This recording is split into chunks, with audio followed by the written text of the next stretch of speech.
बटोरी, मम पद मन बांध बरडोरी। भगवान के श्रीमुख की बात कह रहे। किनकी ममता? बोले जो जननी जनक बंद सुतदारा, तनु धन धाम स्वर्ग परिवारा। वही अपने यहाँ वाणी जी में कह रहे रसिक महापुरुष, मात तात सुत दार देह में मति अर्जय मति मंदा, हित किशोर को है चकोर तो लखी वृंदावन चंदा। उसी ममता को समेट के प्रभु के चरणों में रख दो, अनुराग हो गया, वही प्रेम हो जाएगा। अब हमारा प्रेम बिखर गया संसार में, तो वही कहा जाता है मोह, आसक्ति, राग, उसी को समेट लो और प्रभु के चरणों में तो अनुराग कहीं नया उत्पन्न नहीं होता है। उतने उतने ही प्रेम में रिझ जाते हैं प्रभु। जितना हम प्यार संसार में फैलाए उसे समेट के प्रभु की तरफ करें, अभी अंदर की बातें हट जाएगी।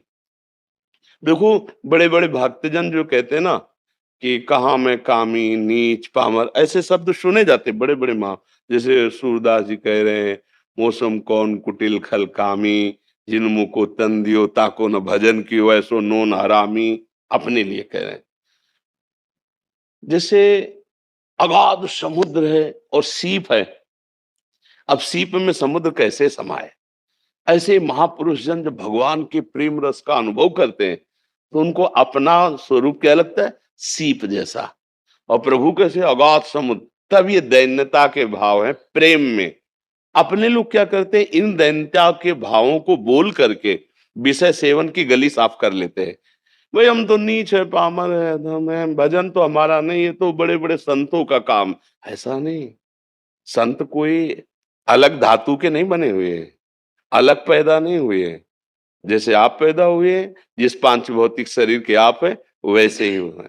हाँ, वो भगवान का आश्रय लेकर गुरु भगवान का भजन में लगे तो आनंद सिंधु भगवान में, प्रियालाल में तन्मय हो गए। आप शरीर लेकर माया में लगे तो चिंता, शोक, नाना प्रकार के दुख, जन्म मरण, इनका भय सता रहा है। और प्रभु की शरण में हो गए तो निर्भय हो गए। बात एक ही है, अंतर नहीं है। आपका चिंतन गलत हो गया, बस इसलिए आप अपने को समझ रहे भाई वो तो महान है, हम तो लघु हैं। नहीं नहीं, एक ही ढांचे से, एक ही माटी से बने हुए सब है खिलौने। एक ही तत्व प्रकाशित कर रहा, कोई दूसरा नहीं कि हम में दूसरा आप में दूसरा। नहीं नहीं, एक ही प्रकाश है। हाँ, हमारा चिंतन गलत हो गया। हम गलत चिंतन, गलत क्रियाओं के कारण उस वस्तु को नहीं समझ पा रहे, इसलिए हम कह देते कि भाई हम तुच्छ प्राणी का उस प्रेम को प्राप्त कर। चाहे प्रेम हो, चाहे ज्ञान हो, चाहे कोई भी वस्तु हो, हमारे लिए है। हम प्रभु के बच्चे हैं, प्रभु के अंश हैं, पर हम चाह तो कभी ज्ञान की, प्रेम की करते ही नहीं। हम तो भोगों की चाह करते हैं। संसार के मान तो मालिक बड़ा कृपालु है, जो इच्छा करी हो मन माही, हरि प्रसाद कुछ दुर्लभ में मिल रहा है। अब आप एक दूसरे को कोसो कि भाई वो तो ज्ञानी है, हम ज्ञानी। तो आपने ज्ञान मांगा कब? चाहा कब? आपने प्रभु से प्यार किया कब? बोले प्रभु कहाँ है, कैसे है, दर्शन नहीं देते, कैसे कैसे कैसे प्यार हो जाएगा? नहीं, ऐसी बात नहीं। आप गुरुजनों के वचन मान के देखो, साधना करके, उपासना, आपको अनुभव में आने लगेगा। प्रभु दूर नहीं है, वो हमारे हृदय में प्रतिपल हमें प्यार कर रहे हैं। ऐसा न हो तो आज थोड़ी बाबागिरी हुई, आज से हुई क्या?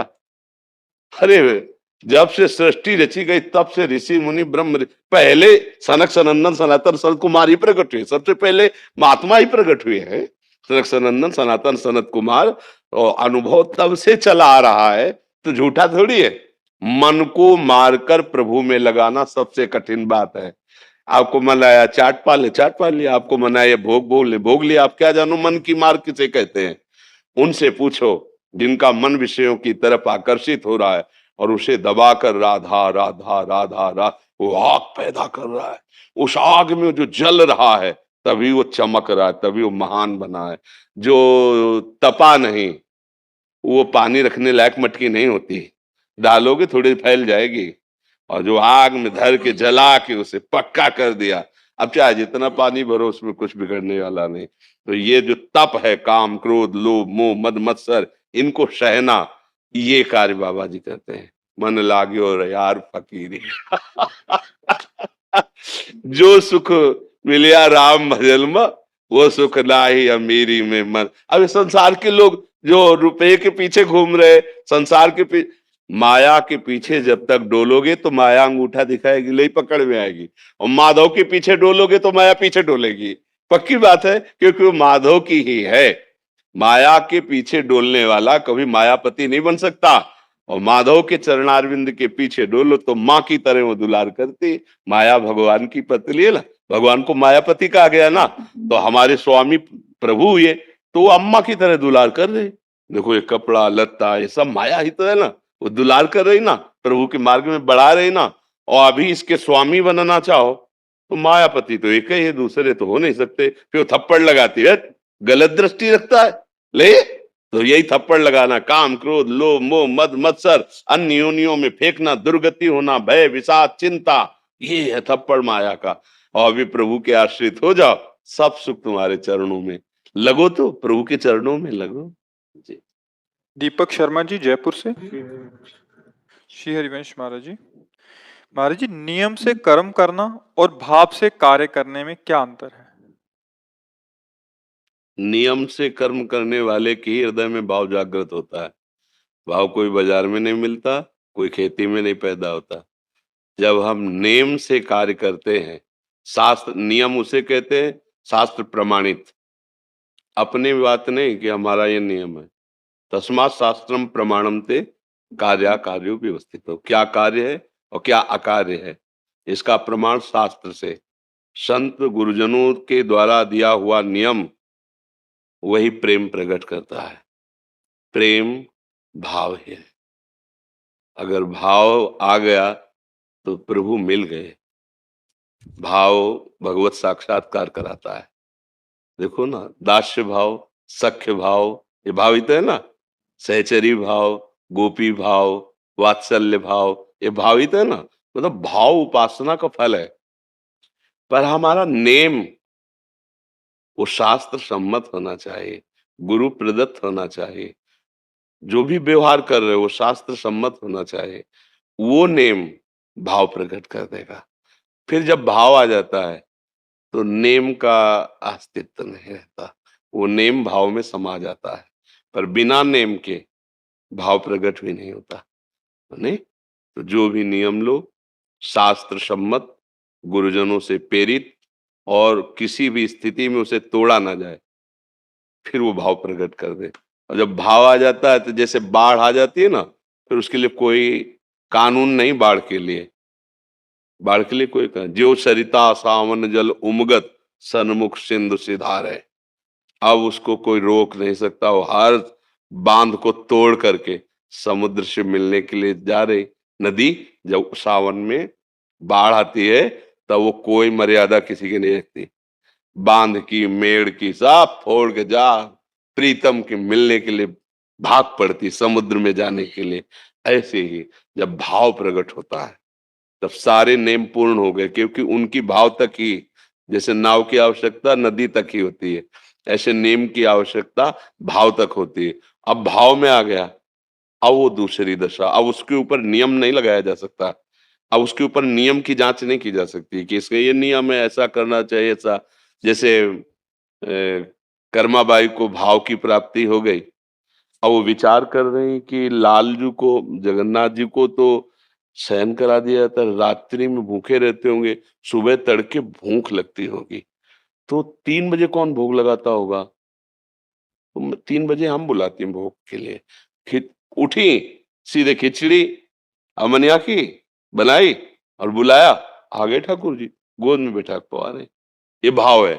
अब एक दिन एक संत ने देख लिया कि वो सूर्योदय के बाद स्नान करने, तो उनका बाई जी हमने तो सुना है बहुत भगत हो, ये स्नान का टाइम है।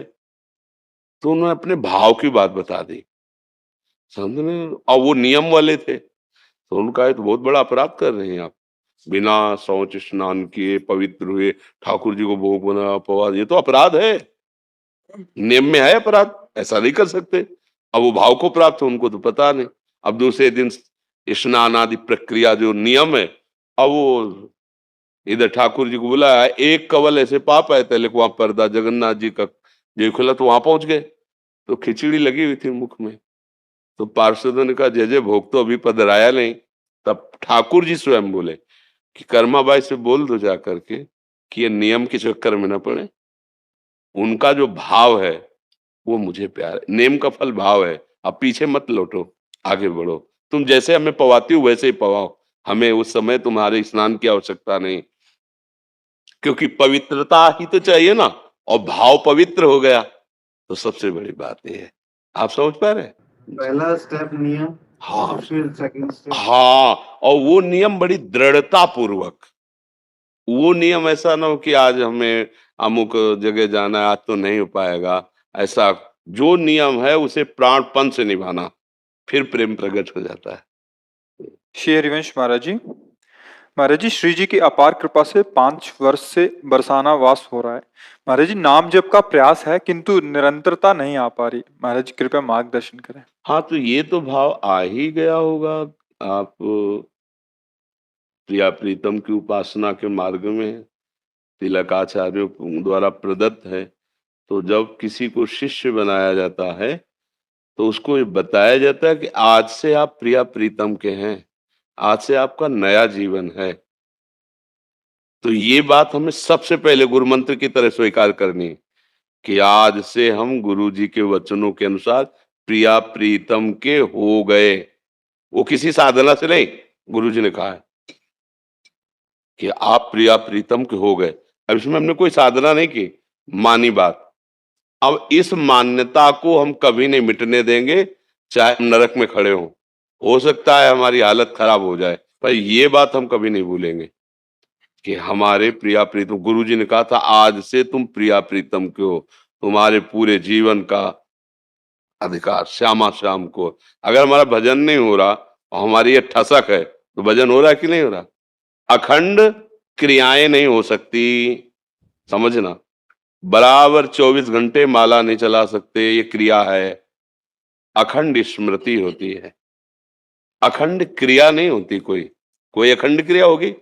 कोई भी क्रिया बराबर अखंड नहीं, क्योंकि क्रिया हो प्रारंभ की जाती है, उसका अंत होता है। स्मृति, जैसे मैं हूं, भले उसमें तुम्हारी भूल हो गई, आपको मैं शरीर में भान होने लगा, लेकिन मैं हूं इसकी कभी स्मृति नहीं छूटती। सो गए तो मैं अच्छा सोया, स्वप्न में तो मैं स्वप्न में हूं, जागृत में तो मैं हूं, यह है स्मृति। मैं हूं इसकी विस्मृति नहीं हो सकती। देख लो, चाहे जिस क्रिया में जाओ, मैं ये कर रहा हूं, मैं खा रहा हूं, मैं सूंघ रहा हूं, मैं सो रहा हूं, मैं जग रहा हूं, मैं मैं हूं, इसे कहते हैं स्मृति। अब मैं क्या हूं, इसे कहते हैं ज्ञान। अगर आपको ये ज्ञान हो जाए कि मैं प्रिया प्रीतम का हूं, ये शरीर प्रिया प्रीतम के भजन के लिए मिला है, दूसरों की सेवा के लिए मिला है, धर्माचरण करने, मैं शरीर थोड़ी हूं, नहीं पहले तुम्हारे पास था, नहीं आगे रहेगा। बीच में कुछ समय के लिए मिला है, फिर छूट जाएगा। अगर आप भजन कर लेंगे तो अपने अंशी प्रभु को प्राप्त हो जाएंगे, नहीं किया तो फिर दूसरा शरीर मिल जाएगा। मतलब ये आप नहीं है, आप इसके जानने वाले हैं। नहीं, आप ये थोड़ी है, ये आपको नहीं जान रहा, आप इसको जान रहे हैं, और आप अपने को भूल गए और इसी को अपना मान लिया, ये घाटा हो गया। भजन अखंड स्मृति में होता है, क्रियाओं में नहीं होता। देख लो, आप समझो, होता है ना। आप 24 घंटा माला चला सकते हो, चाहे जितने अभ्यासी हो। शौच में थोड़ी माला चलाओगे, लघु शंका में थोड़ी चलाओगे। कभी दैववशात हाथ टूट गया तो हमारा तो भजन ही छूट जाएगा। क्रियाएं प्रारंभ और अंत वाली होती हैं, और स्मृति, इसी से भगवत प्राप्ति होती है। हम प्रभु के हैं, श्यामा श्याम के हैं, ये पक्की बात बैठा लो। तो जब भजन नहीं हो रहा है तो उस समय भी हो रहा है, क्योंकि हम प्रिया प्रीतम के हैं। जब आपका मन अच्छा ना हो, गंदे विचार कर रहा हो, तो आपको तुरंत ये बात याद आनी चाहिए, मैं प्रिया प्रीतम का हूं। ए माया, तू अब मुझे परास्त नहीं कर पाएगी। अय मन, अब तू मुझे गिरा नहीं सकता। मैं प्रिया अब ये भजन ही तो हो रहा है। किसी भी तरह से प्रभु का स्मरण आ जाना, हरि स्मृति सर्व विपद में, उसी समय सब ठीक हो जाएगा। निरंतरता स्मृति में होती, क्रियाओं में नहीं होती। 2 घंटे 4 घंटे पूजा करोगे, इसके बाद कुछ भी, भोजन कितनी देर पाओगे, सोओगे कितनी देर सोओगे, पड़े रहोगे कितनी देर पड़े रहोगे। कोई भी क्रिया प्रारंभ है तो अंत भी है, लेकिन स्मृति अखंड है। अब तुम विस्मृति के गर्त में हो गए हो, तुम्हें याद नहीं है, क्या वो चल रही है? आज भी है, मैं हूं, ऐसा है ना? बोलो, इसको भूल सकते हो? मैं हूं, कभी नहीं भूल सकते। ये शरीर छूटेगा, जैसे स्वप्न में शरीर छूट जाता है, इसका भान तो नहीं होता, पर आप होते हैं ना, ऐसे ही अनंत काल तक ये नहीं नष्ट होगा। मैं हूं, तो मैं किसका हूं? बस ये ज्ञान हो जाए, मैं कौन हूं ये ज्ञान हो जाए, तो बस बात बन जाए। अब मैं कौन हूं ये ज्ञान हो गया तो मोक्ष प्राप्त हो गए, और मैं किसका हूं ये ज्ञान हो गया तो प्रेम प्राप्त हो गया। बस इसी की निरंतर स्मृति रहती है। जैसे हम मूर्छित हो जाएं तो हमसे कोई क्रिया नहीं होगी, भजन नहीं होगा, ध्यान नहीं होगा, लेकिन उस अवस्था में भी मैं जागृत है, मैं रहता है। नहीं, होश किसको आएगा फिर? अगर वो चला गया तो फिर होश किसको आएगा? वो आता है ना कि कब कब से हम मूर्छित हैं, बोले 2 घंटे से दवाई दी और ये सब किया तो आपको होश, पर उस समय वो है करण, करण भले होश में नहीं, लेकिन वो है। वही ऐसे ही भगवत प्राप्ति होती है। जब ये स्मृति बैठ जाती है, मैं श्यामा श्याम का हूं, तो भजन नहीं हो रहा है, ध्यान नहीं हो रहा है, मूर्छा अवस्था है, पर उसकी स्मृति में बैठा है, वो है, उसे परमात्मा प्राप्ति करा दे। ये सूक्ष्म विषय है, थोड़ा बुद्धि पवित्र होगी तो आप पकड़ पाओगे बात। जी, हमारी दादी जी निरंतर माला जप करती थी, तो जब वो आखिरी जो था समय, उसमें जब वो शांत हुए तब भी उनका माला तो नीचे आ गई थी, लेकिन ऐसे ऐसे उंगलियां अभ्यास, अभ्यास, जैसे अभ्यास किया, पर अंतर के बाहर के अभ्यास से अंतर पहुंचा जाता है। वो अंतर का अभ्यास दृढ़ हो गया तो बाहर तो जो संस्कार है, जो क्रियाएं हो तो हो रहे हैं, उसका कोई तात्पर्य नहीं, बात अंदर की है। अगर अंदर का अभ्यास निरंतरता स्मृति का बन गया, और ये होती है स्मृति, मैं प्रिया प्रीतम की हूं, मैं श्यामा श्याम की हूं, ये बैठ जाए अंदर। बस अभी जवान से हम कह रहे हैं, लेकिन हमारी पत्नी, हमारा पुत्र, हमारा परिवार, हमारी धन संपत्ति, मैं पुरुष, ये सब बैठा हुआ है मैं में, इसीलिए वो आनंद का अनुभव नहीं हो रहा। धीरे से, कृपा से ये धीरे धीरे मैं बदले तो बस बात बन जाएगी। दीप नारायण सिंह जी। राधा राधा। राधे राधे महाराज जी, चरण स्पर्श। महाराज जी, मैं हाल में ही भारतीय वायुसेना से सेवानिवृत्त हुआ हूँ। मेरे वृद्ध माता पिता जी गांव में रहते हैं और मैं तो आप फिर, आपका अब विशेष कर्तव्य है माता पिता को सेवा देना और उनको दुलार देना, पैसा देना नहीं। जैसे बच्चे हैं ना, अनाथालय में पैसा जमा कर दियो माता पिता का, अगर तुम्हें अनाथालय में उपालते तो तुम्हें कैसा लगता? उन्होंने अपनी गोद में शौच तुम्हारी करवाई, लघुशंका करवाई, इतना बड़ा किया है। अब अवस्था आ गई उनकी हो कि आगे चलकर उनको शौच करवाना पड़ेगा आपको, तो आपका प्यार और दुलार उनको सुख देगा, ना कि व्यवस्थाएं कि भाई हम माता पिता को 10,000